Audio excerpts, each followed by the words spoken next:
Akuko Uwa na njikọta mgbasa ozi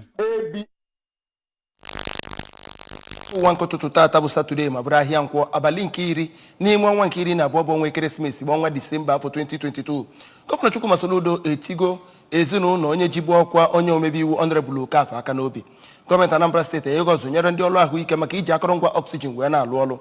FCCPC enyegokwa oge ọzọ ha nyerebere maka ndebanye aha maka ndị ji amụma dijital wee na-ebinye ndị mmadụ ego.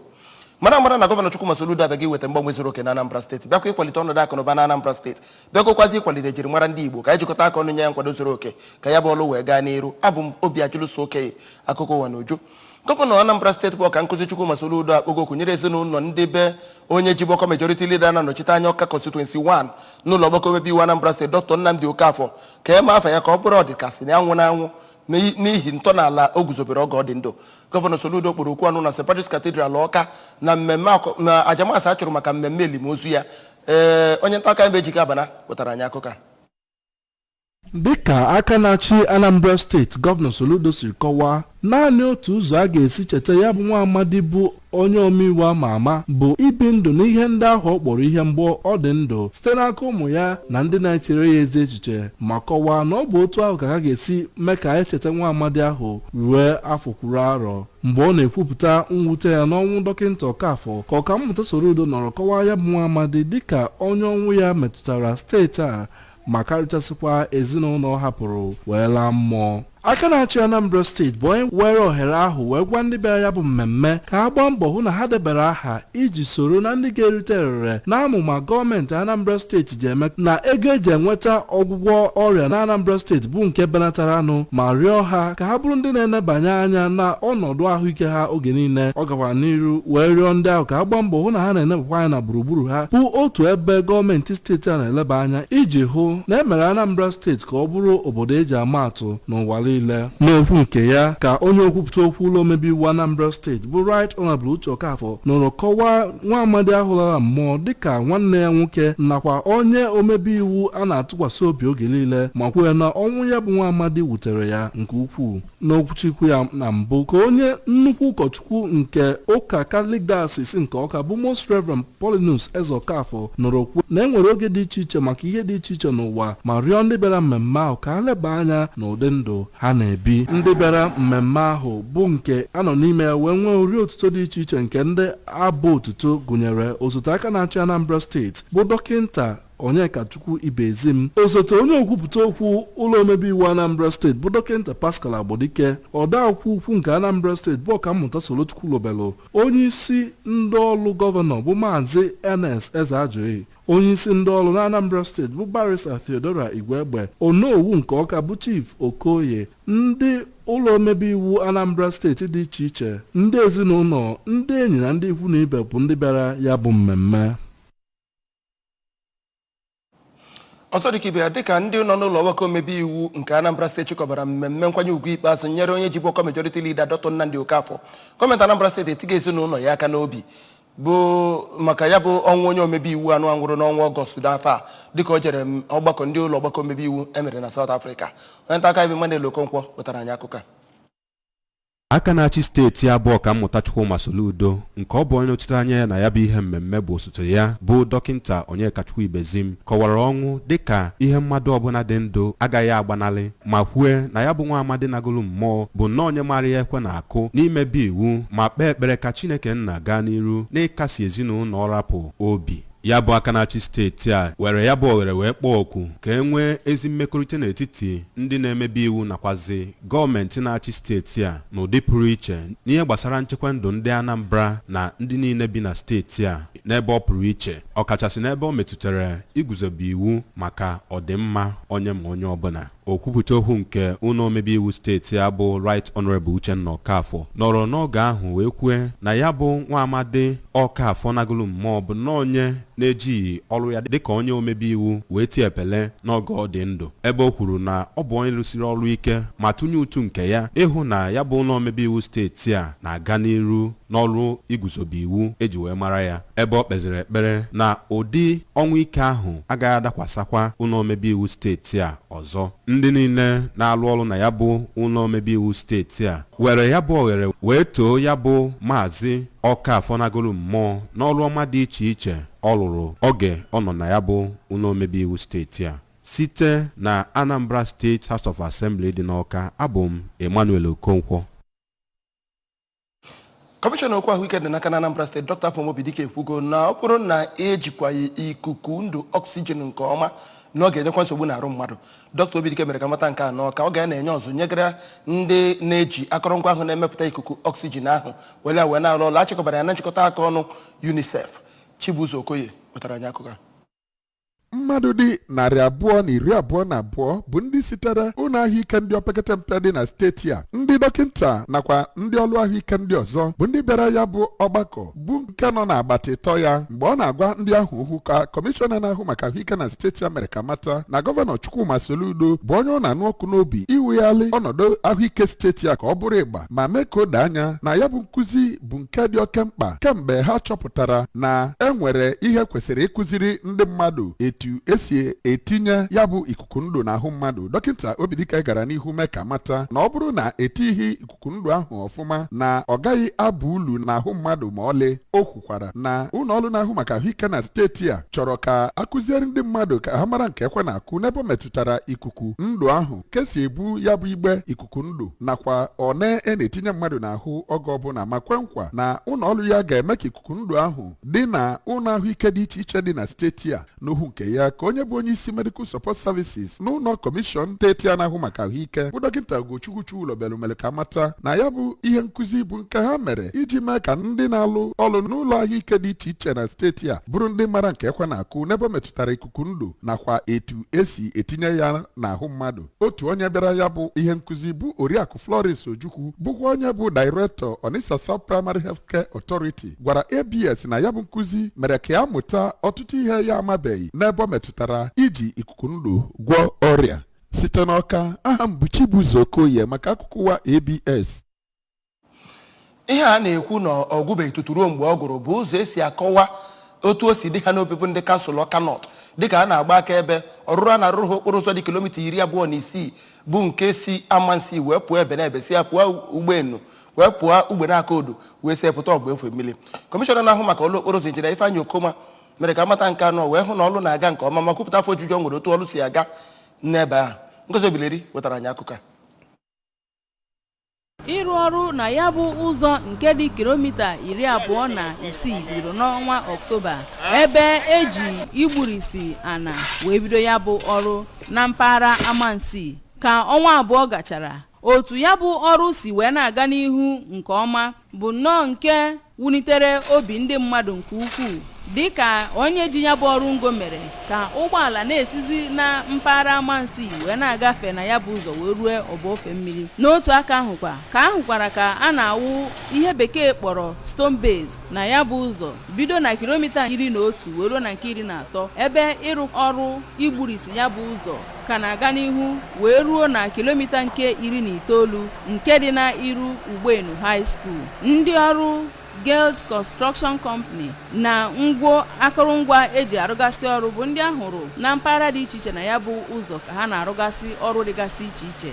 N'okwu ya dịka ọ letachara ọrụ a na-arụ na ya bụ ụzọ ka kọmishọna ji maka ọrụ na Anambra steeti bụ Injinia Okoma kọwara na ihe mere ụzọ ahụ ji wee dị otu ahụ ugbu a bụ maka mkpebi nke gọvanọ Soludo kpebiri ịhụ na ebumnobi ya niile na Anambra bụ nke pụtara ihe. Dịka Injinia Okoma si kọwaa, gọọmenti Anambra steeti nke ọkammụta Soludo nọ n'isi ya kpebiri kpamkpam na ha ga-ahụ na obodo dị iche iche na-ejerịta na be ibe ha, ọkachasị ndị si n'ime obodo ịpụta na ndị ebe mepere emepe. Ọ kọwakwara na ọnọdụ ya bụ ụzọ nọ ugbu a bụ otu aka na-achị Anambra steeti chọrọ ka ụzọ niile dị na Anambra steeti dị ma tokwazie onye oji ya bụ ọrụ ngo maka mgbapụ ọsọ gbapụrụ na ya bụ ụzọ yana ịrụkwa ọrụ mara mma n'agbanyeghị na ihe enyere ya iji wee rụ ya bụ ọrụ bụ ọnwa 18 n'okwu nke ya ka ya bụ onye ji ọrụ ngo na ya bụ ụzọ bụ injinia Fadi Azaz kọwara na ya dị njikere ịrụ ya bụ ọrụ dịka gọọmenti si wee nye ntụziaka kọwakwazịa na ya nwere ikikere inye gọọmenti Anambra steeti ụzọ bụ ịgba ma tozie gọvanọ Soludo maka inwe ntụkwasị obi n'ebe ọ nọ kwe ya nkwa na ya agaghị agharịpụ ya. Ụfọdụ ndị bi n'Ugboelu ndị gụnyere onye na-ejere Chineke ozi bụ pastọ Ifeanyị Chukwu Okezie,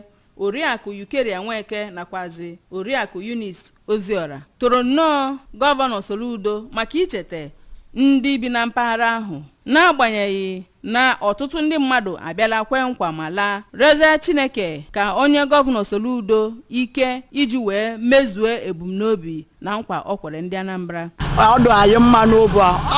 onye na-alụọla anyị ụzọ a ka anyị etinyela akwụkwọ maka na okwu na ọ ya alụọla anyị ụzọ anyị si ya na ọ bụla ọkwa mbịabịa wodo anyị na ọ bụ na ọ lụọla anyị ụzọ anyị fụta n'anya n'ime anụ ojewego ya ihe a na-alụ obi na-asọ m ụsọ nke ukwuu ga-abalị anyị ọtụtụ uru maka na obodo anyị na-akọpụta nri, anyị na-akọ rice, anyị na-akọ akpụ, anyị na-enweta nri dị iche iche ma anyị anaghị ahụ ụzọ anyị si eje elie ma nkịta ụzọ adịgo ihe ndị dị iche iche ga na-abịadaba anyị ibulu igolu nri ahụ. Abụ m Ngozi Obileri. Christian Association nke Nigeria Anambra State Chapter nyego nkwanye ugwu nyekara General Overseer na Founder Tree of Life Gospel Ministry na Nka Most Reverend Jerry Dadobi enyere ya nzere award akpọrọ Ecumenism Excellent Leadership Award ndị nyere ya bụ ndị National Peace Award Commission Abuja dịka onye ozi udo onye osi n'aka onye isi oche Kanu bụ Venerable Joseph Nweke. Amaka Chibuzokoye wetara anyị akụkọ.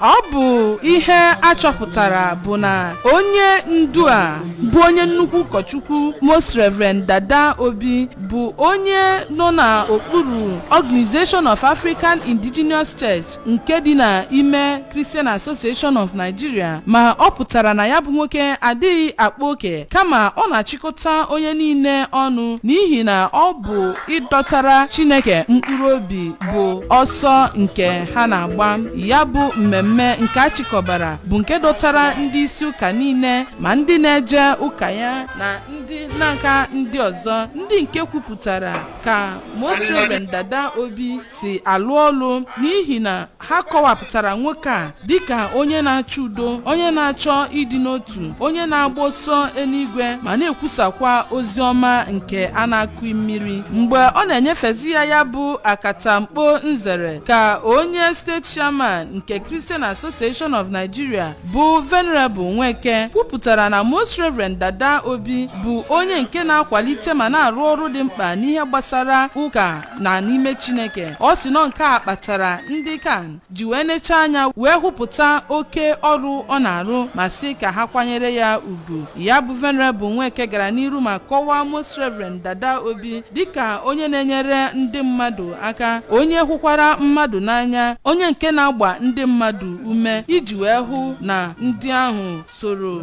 n'ihe a na-eme ma kpọkwazịa ndị isi ụka ndị ọzọ ka ha nwee obi ghere oghe na n'inyere ndị ụwa na-atụ n'ọnụ aka n'ihi na Kraịst bụ otu. Mgbe enyefesịrị ya bụ mpempe nzere ka Most Reverend Dada Obi sịrị na obi dị ya ụtọ maka ya bụ ugwu akwanyere ya, si na okpukpe oku ya bụ nke si n'aka Chineke wee bịa na n'ihi nke a na ya na-ajidesi nkụzi nke Chineke aka ike n'ebe ọ kachasị ịkwalite udo, ịdị obi umeala n'ife Chineke ofufe, si na ọ bụ na n'ihi nke a ka ya ji achịkọta ihe niile ọnụ n'aha nke Kraịst. Onye odeakawo nke obodo na Nka bụ Maazị Pius Umejiofọ kwupụtazikwara na nwanne ha nwoke a bụ Most Reverend Dada Obi bụ nna ha nke ime mmụọ ma sikwazịa na ọ na-enyere ndị ụwa na-atụ n'ọnụ aka ma na-ewetakwa ụsa wee nye nsogbu ọbụla nke na-ama ha aka n'iru, sikwazịa na ọ na-eweta udo na ọganiru na ya bụ obodo na Nka na n'ebe ndị ọzọ dị iche iche ma kenezie ndị kan maka ịkwanyere ya ugwu ndị a. Onye ọzọkwa kwukwaziri okwu ebe a bụ otu onye ji okwu ya gbu izu na Nka bụ Chief Ebo Nwankwọ, onye nke kenere Chineke maka ime ka Most Reverend Dada Obi bụrụ onye obodo ha ma kwukwazịa na obi dị ha aṅụrị ka o si na-akpa udo ma na-eme ihe dị iche iche nke gbasara ịkwalite eziokwu na ịhụ na mmadụ na ibe ya na-adị n'udo ma sịkwazịa ndị na-eso ụzọ Kraịst ka ha na-enwomiri nzọụkwụ nwoke a. Onye Mọda Jeneral nke ụlọ ụka ahụ bụkwazialụ nwunye General Overseer bụ Oliakụ Abụọma Dada Obi bụkwa onye akwanyekwaziri ugwu ma nye ya nzere nke Kingdom Builders Award nke ọ bụkwa n'aka ndị kan ka o si wee bịazie abụ ụtọ iji wee merube mmemme Krismas nke ndị kan ji wee mepe oge dịka oge ugbu a na ịkwanye ugwu dị iche iche na ihe ndị ọzọ emerubesiziri bụ ihe pụtara ihe na ya bụ ihe emere. Abụ m Amaka Chibụzọ Okoye maka akụkọ ụwa ABS.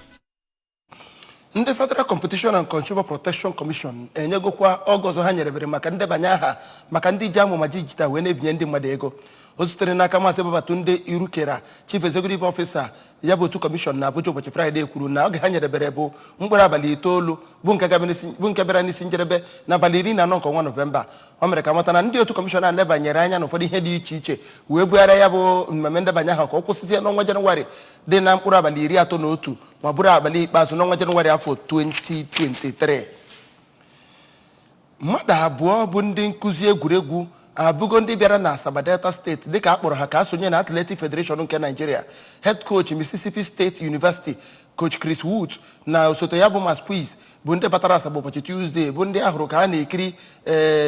egwuregwu na mgbede na Stephen Keshi Stadium. A na-eme ka mata na onye ji ọkwa head coach AFN si Hapotobeni kwuru na mmadụ abụọ ndị Amerịka abụọ ndị anụnwa bịara na Delta steeti isonyere gọọmenti etiti nke onye nọ n'isi ya bụ Tokbuk Okowa. Ha na-eme ka mata na ndị isi AFN bụkwa Executive Chairman Delta State Sports Commission bụrụkwa Co-Chairman Delta 2022 Local Organizing Committee. Chetara ị ga na-esonyere anyị n'akụkọ ụwa anyị na mmemme ndị ọzọ anyị na-eme na ABS n'ebe ọ bụla ị nọ. Nwee mmasị n'ihe anyị na-eme na Facebook page anyị at ABS Radio Television. Anyị na YouTube page anyị at ABS Television Ọka. Sonyere anyị na Instagram page na ABS Radio TV. Gazie na webụsaịtị anyị na www.absradiotv.com. Gọvanọ Soludo etigo ezinụlọ onye nọbụ n'ụlọ ọgbakọ omebe iwu Honorable Okafọ. Gọọmenti Anambra steeti enyego ọzụnye ndị ọrụ ahụike maka iji akọrọngwa ikuku oxygen wele na-alụ ọrụ. FCCPC ekwugo n'oge ha nyerebere maka ndebanye aha maka ndị ji ama dijital ebinye ego bụ abalị 31 nke ọnwa Jenụwarị afọ 2023. Mara na Gọvanọ Chukwuma Soludo abịaghị iweta mgbanwe zuru oke na Anambra steeti bịakwa ịkwalite ọnọdụ akụ na ụba na Anambra steeti bịakwakwazị ịkwalite ejirimara ndị Igbo ka anyị jikọta aka ọnụ nye ya nkwado zuru oke ka ya bụ ọlụ wee gaa n'iru. N'ebe a ka akụkọ ụwa nke ụtụtụ tata akụrụ ọnụ Paul Ezeoke na ndị otu ọlịa chịkọbara ya ọmụgbo obi ajụlụso oke ka ọ dị.